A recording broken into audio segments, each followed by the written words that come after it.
राम कहाँ माई हो, राम कहाँ माई, पूछला भरत भाई।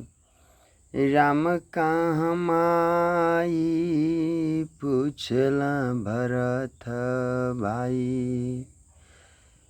के कर बिना मोरी सुन बाय अयोध्या, के कर बिना चौपाई हो। के कर बिना मोरी सुन बाय अयोध्या, के कर बिना चौपाई हो।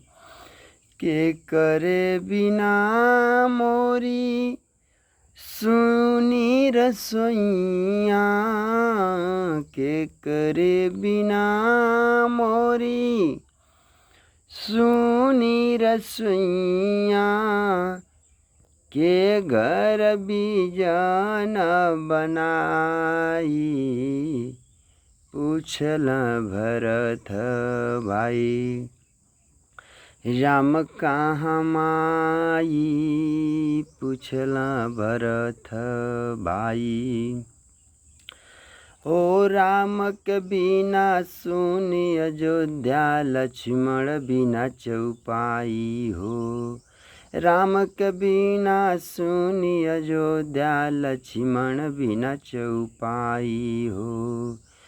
सीता बिना मोरी सुनी रसोइया, सीता बिना मोरी सुनी रसोइया।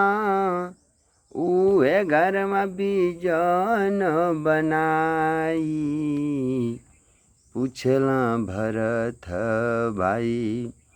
राम कहाँ माई, पूछला भरत भाई।